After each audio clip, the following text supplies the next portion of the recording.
Okay, alright. Welcome back to my YouTube channel. I'm on this vlog. Nako, matindi.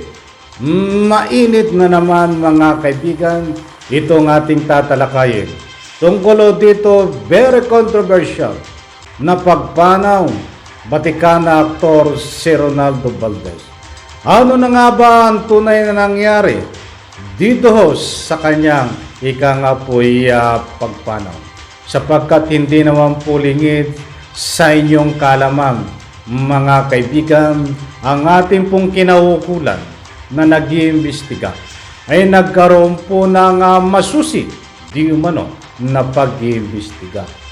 Maglalabas daw sila di umano na po'y kaukulang official result tungkol dito sa pagpanaw ni Ronaldo Valdez. Sapagkat mga kaibigan, may mga anggulo na lumalabas, may malaking katanungan na lumalabas dahil dito sa lumutang na video. Naku po, matindi ito. Mga kaibigan, yan po ang patuloy nating tatalakayin, tutuklasin ang buong katotohanan kung mayroon na nga ba na inalabas na po'y panibago na resulta sa pag-iimbestiga. Kung bago pa lang po kayo sa aking maliit pa na YouTube channel, inaanyayahan ko po kayo. Please subscribe, sabay-sabay po nating i-like ang video na ito kung nagustuhan niyo po. Ako'y muling nakikiusap mga kaibigan, kung pwede lang, kapag may pagkakataon po kayo, kung patapusin po nating panoorin ang kabuuan ng vlog na ito. At nang sa ganon, lubos po nating maunawaan. Mga kaibigan, sa puntong ito, bibigyan po natin ng counting pagtatalakay, counting highlight, sapagkat alam nyo, kalat na kalat sa social media, mainit na pinag-uusapan sa social media. Itong po'y pagpanaw ni batikang aktor na si Ronaldo Valdez at marami po ang nagtatanong, ano na nga daw po ang nangyari sa kanyang kaso.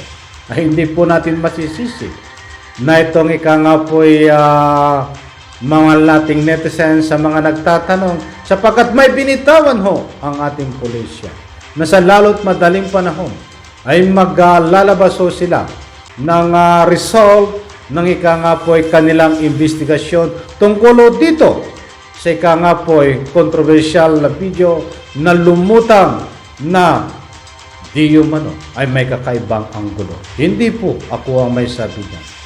Yan po ay yung the record na po'y ayon sa po'y mga nag-iimbestiga na muling iimbestigahan. Unang-una mga kaibigan ay kinunan ng paraffin test. Itong nung nabubuhay pa, itong si Ronaldo Valdez ay nakasama niya. Kinunan ng paraffin test.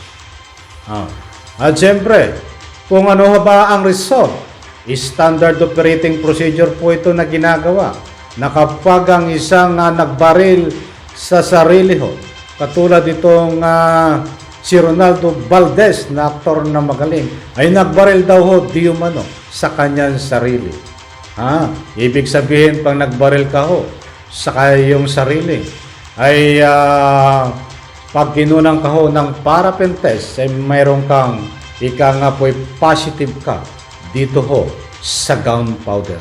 So dalawang kukunan dito, itong si Ronaldo Valdez at siyempre itong nakasama niya. Mga kaibigan, ang tanong, ito po ay ilang linggo na po'y usapan, na po'y ano na ang naging resulta. Maghihiwalay na po ang bagong taon. Malapit na po, tilang tulog na lang ay mag-welcome tayo sa taon 2024 ay wala pa pong result. Karapatan po namin magtanong.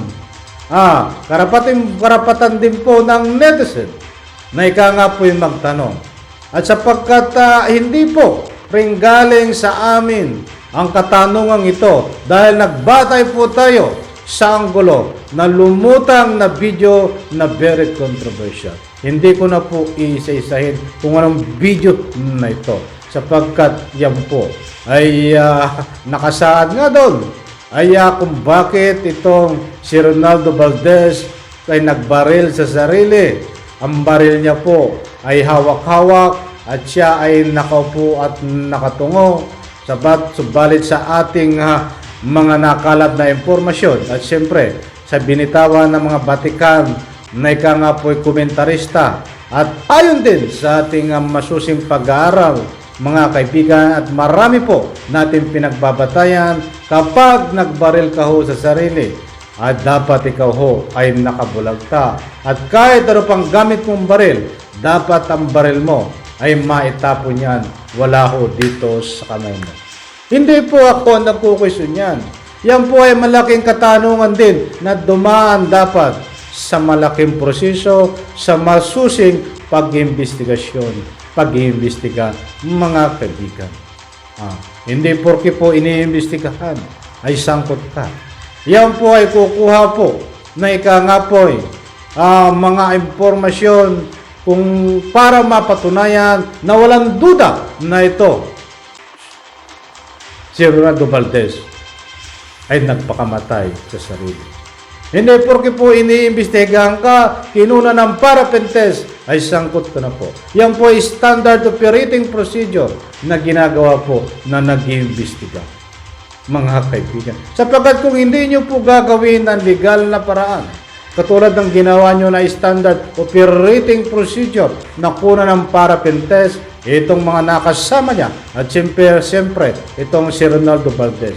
Karapatan po niya at yan po ang legal na paraan. But sa puntong ito ang inihintay ng tambayan, mahal na netizen. Nasaan po ang result? Diba? Ilang araw bang ginagawa ang paraffin test? Ito ba ay inaabot ng kalahating buwan? 2 linggo? Kami po ay nagtatanong lang kasi wala po akong alam. Wala rin po kayong konkreto na ika nga po binibitawan na ganitong araw, ganitong pitsa, ganitong buwan lalabas. Ang tanging sinasabi nyo lang po, mga kinahukulan na nag-iimbestiga ay maglalabas po kayo ng kaukulang official result tungkol dito sa pag-iimbestiga. Wala po kayong binitawan na tanging. Ay kailan po kami maghihintay? Next year? Kailan po yung next year? Malapit na next year. Ay maraming buwan po ang dadaan. Kailan po yun? Hindi, pasintabi lang po. Hindi po kami nagmamarunong dito. Kami po ay nagbabatay lang po sa inyong mga binitawan na salaysay diyan po sa harap ng social media. Sapagkat napakaliwanag naman po ang sinasabi nyo, mga kinahukulan, maglalabas kayo ng kaukulang result, official result sa inyong investigasyon. Kaya hanggang ngayon po, kami po ay naghihintay. Mga kaibigan, sa puntong ito ay mayroon pong itong kanyang anak na si Melissa Gibbs ay nagbigay po ng counting message sa kanyang tatay ho. Mga kaibigan, ay nagsalita rin sa wakas itong kanyang anak na si Melissa Gibbs. At ito mga kaibigan, babasahin ko po sa inyo itong message ng mahal niyang anak na si Melissa Gibbs para po sa kanyang tatay. Ito po. Buhat po ito sa kay Melissa Gibbs. Papa, last week lang, nag-dinner tayo. Dinala kita, pinaka-favorite natin, 2 dinugan. Masarap yun. With pansit na bilin mo, wag lagyan ng gulay. Masarap din yun. Pansit na walang gulay. Papa, I will miss you. Our morning video calls, our merienda and kopi-kopi. Inuwi ko ang just favorite rubber shoes mo. Just looking it makes me cry. I miss you, Pat Pete. I miss your Pat Pete. I know I miss you every day. My hero, my armor, my kakampi forever.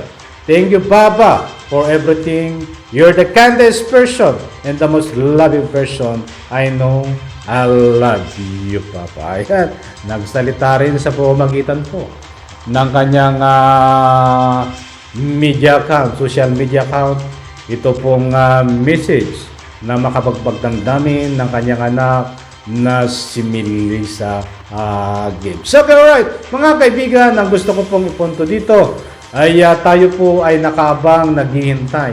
Dahil importante pong mahalaga na malaman po natin ng official result kung ano na nga ba ang naganap sa investigasyon ng kinaukulan po dito. Sapagkat dapat dito ho ay maalis ang duda. Ang duda ng taong bayan dito sa investigasyon na dapat patunayan po nila, magkaroon po sila ng proof, strong evidence na iharap sa taong bayan sa social media na ika nga po ay talagang totally 100% na kinitil niya ang sariling buhay itong si Ronaldo Valdez. Kung yan po man ang magiging result sa investigasyon, yan ay ating irerespeto po. Basta with supporting strong evidence. I know, magagaling po ang ating investigador. Hindi po yan basta haharap sa social media. Hindi po yan mag-release ng kanilang statement. Na ika nga po talagang kinitil niya ang sariling buhay ni Ronaldo Valdez kung wala po silang strong evidence. Ibang usapan na yan kung basta sila po ay magngangawa. Irerespeto po natin kung ano man ang naging ika nga po ay resulta nito. Basta kung ano man ang kahinatad ang kaso nito, ang kaso na ito, basta mayroon pong matibay na ebidensya, ay tayo po ay saludo sa mga nag-iimbestiga. But kung kayo po ay basta ngangawalang, at wala po kayo, ika nga po ay katunayan. Dahil karapatan nyo po na magpakita ng katunayan, strong evidence, sa inyo po sasabihin sa official result nito po, investigasyon. Kung wala po kayong may pakita, never po kami maniwala at nandun pa rin po yung aming duda. Hindi po kami magdududa ang taong bayan kung wala pong video na lumabas. Dahil kami po ay nagbase sa ruling ng video na lumabas po, mga kaibigan. Okay, alright, sana po nakuha nyo ang gusto kong ipunto dito. Tayo po ay hindi nagpapakalat ng fake news.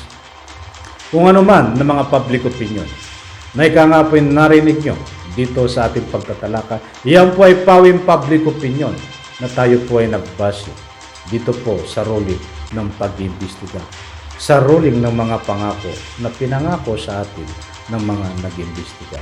Kaya taghihintay po tayo ng official result sa kanilang investigation. Pagpalain po tayo lahat, ilang tulog na lang. At advance Happy New Year, mga kaibigan. Enjoy po tayo sa ating pag-celebrate ng ating New Year. At muli po, Happy New Year. Maraming salamat. Pagpalain po tayo lahat. Bye-bye.